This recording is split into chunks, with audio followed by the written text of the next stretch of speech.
ಪದವಿ ಪೂರ್ವ ಕಾಲೇಜು ಗಜೇಂದ್ರಗಡ ಮಕ್ಕಳ ದಿನಾಚರಣೆ ಆಚರಿಸಲಾಯಿತು. ಈ ಸಂದರ್ಭದಲ್ಲಿ ಜವಾಹರಲಾಲ್ ನೆಹರು ಅವರ ಭಾವಚಿತ್ರಕ್ಕೆ ಪುಷ್ಪಾರ್ಪಣೆ ಮಾಡಲಾಯಿತು. ನಂತರ ಕನ್ನಡ ಉಪನ್ಯಾಸಕರಾದಂತಹ ಶ್ರೀ ರಮೇಶ್ ನಾಯ್ಕರ್ ಮಾತನಾಡಿದರು. ಈ ಸಂದರ್ಭದಲ್ಲಿ ಕಾಲೇಜಿನ ಪ್ರಾಚಾರ್ಯರಾದ ಶ್ರೀ ರಮೇಶ್ ಮರಾಠಿ, ಉಪನ್ಯಾಸಕರಾದಂತಹ ಬಸಪ್ಪ ಜೆ, ಶಿಲ್ಪಾ ದಿವಾನದ್, ಸಂಗಮೇಶ್ ಹುನುಂದ, ರಮೇಶ್ ಅಂಗಡಿ, ಆಸಿಫ್ ಮೋಮಿನ್, ವೀರೇಶ ಯಲಿಗಾರ್, ಸಿದ್ದಪ್ಪ ಪೂಜಾರ್, ಯಲ್ಲಪ್ಪ ಕಟ್ಟಿ, ಬಸಮ್ಮ ತಳ್ವಾರ್, ಪವಿತ್ರಪುರದ ಅಲಿಸಾಬ್, ದಿಂದವಾಡ, ಕಳಕಪ್ಪ ರಾಠೋಡ್ ಹಾಗೂ ಎಲ್ಲ ವಿಭಾಗದ ವಿದ್ಯಾರ್ಥಿಗಳು ಉಪಸ್ಥಿತರಿದ್ದರು.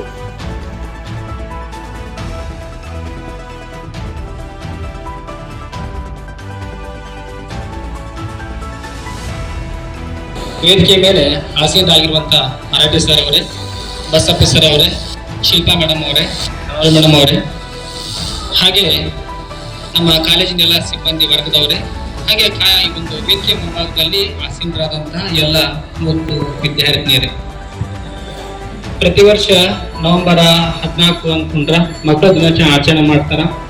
ನಿಮ್ಗೆಲ್ಲ ಗೊತ್ತಿರುವ ಸಂಗತಿ, ನಮ್ಮ ದೇಶದ ಮೊಟ್ಟ ಮೊದಲ ಪ್ರಧಾನಿ ಪಂಡಿತ್ ಜವಾಹರಲಾಲ್ ನೆಹರೂರವರು, ಅವ್ರಿಗೆ ಮಕ್ಕಳೆಂದ್ರೆ ಇಷ್ಟ.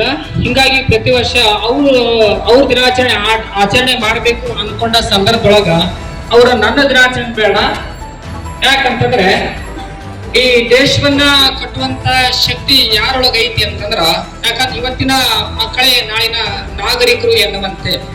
ಹಿಂಗಾಗಿ ಆ ಮುದ್ದು ಮಕ್ಕಳ ನೆನಪಾರ್ಥವಾಗಿ ಮಕ್ಕಳ ದಿನಾಚರಣೆ ಆಚರಿಸಬೇಕು ಅಂತ ಹೇಳಿ ಅವರು ನಿರ್ಧಾರವನ್ನು ಕೈಗೊಳ್ತಾರೆ. ಅಲ್ಲಿಂದ ಇಲ್ಲಿಗೂ ಕೂಡ ನವೆಂಬರ್ 14 ಅಂತಂದ್ರೆ ಮಕ್ಕಳ ದಿನಾಚರಣೆ. ಹಾಗೆ ಚಾಚಾ ನೆಹರು ಅಂತ ಹೇಳ್ತೀವಲ್ಲ, ಅವರ ಒಂದು ಜನ್ಮದಿನದ ಅಂಗವಾಗಿ ದೇಶದಾದ್ಯಂತ ಎಲ್ಲಾ ಕಡೆ ಕೂಡ ಅತ್ಯಂತ ವಿಜೃಂಭಣೆಯಿಂದ ಈ ಕಾರ್ಯಕ್ರಮವನ್ನ ಆಚರಣೆ ಮಾಡ್ತಾರೆ. ಇಂದಿನ ಈ ದೇಶ ಅನ್ನುವಂತ ಒಂದು ಸೌಧವನ್ನ ಕಟ್ಟಬೇಕಾಯಿತು ಅಂತಂದ್ರೆ ಸರಿಯಾಗಿ ಬೆಂದಂತ, ಸರಿಯಾಗಿ ಸುಟ್ಟಂತ ಇಟ್ಟಿಗೆಗಳಾಗುವಂತಹ ಮಕ್ಕಳು, ಆ ಮೂಲಕ ಕಟ್ಟಿದಂತ ಸೌಧ ಭದ್ರವಾಗಿ ಅನಂತ ಕಾಲದವರೆಗೆ ಇರುತ್ತೆ. ಆದ್ರ ಇವತ್ತ ಏನಾಗೈತಿ ಅಂತಂದ್ರ, ಭಾರತದಲ್ಲಿ ಪ್ರತಿ ವರ್ಷ ನವೆಂಬರ್ 14ರಂದು ಮಕ್ಕಳ ದಿನಾಚರಣೆಯನ್ನು ಆಚರಿಸಲಾಗುತ್ತದೆ. ಪಂಡಿತ್ ಜವಾಹರಲಾಲ್ ನೆಹರು ಅವರ ಜನ್ಮ ದಿನವನ್ನು ಮತ್ತು ಅವರ ಮರಣ ದಿನದ ಸವಿನೆನಪಿಗಾಗಿ ಮಕ್ಕಳ ದಿನಾಚರಣೆಯನ್ನು ಆಚರಣೆ ಮಾಡಲಾಗುತ್ತದೆ. 1949